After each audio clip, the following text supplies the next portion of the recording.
For the first time మన channel ఒక unboxing జరగబోతుంది. అదేదో స్పాన్సర్షిప్ లేదంటే ఎవరైనా రీవీక్ పంపించిందో కాదు. పర్సనల్గా అది నాకు బాగా ఫేవరెట్ అయిన షూస్. నాకు ఫేవరెట్ అంటే మీకు కూడా బాగా నచ్చుద్ది. చారీ ఇట్లే చారీ ఒకసారి. ప్యాకింగ్ అయితే బాగుంది. ఓపెన్ చేసేద్దాము మరి. ఎందుకురా, మంచి ముహూర్తం చూసుకొని అప్పుడు ఓపెన్ చేద్దులే కానీ.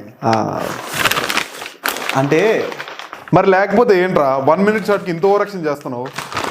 అయితే ఓపెన్ చేస్తా చారీ. ఈ షూ కాస్ట్ అరౌండ్ నాకు 1000 పడింది. అండ్ ఫినిషింగ్ కానీ లెదర్ కానీ చాలా బాగుంది. అండ్ ఈ జిప్ డీటెయిలింగ్ అయితే అండ్ దీని జిప్ డీటెయిలింగ్ అయితే మనకి రగుడ్ లుక్కి మ్యాన్యు లుక్కి పర్ఫెక్ట్గా ఉంటుంది. ఈ చెల్సీ బూట్స్తో పాటు ఇంకొన్ని మంచి చెల్సీ బూట్స్ లింక్స్ అన్ని టెలిగ్రామ్ ఛానల్లో ఇచ్చాను. మీరు కొద్దిగా ఓపిక తెచ్చుకొని మన ఛానల్ ఓపెన్ చేస్తారంటే మీకు లింక్స్లో కింద లాస్ట్ది టెలిగ్రామ్ లింక్ ఉంటుంది. అక్కడికి వెళ్ళి జాయిన్ అయిపోండి. దాంతోపాటు సబ్స్క్రైబ్ కూడా కొట్టేళ్ళని చెప్తా.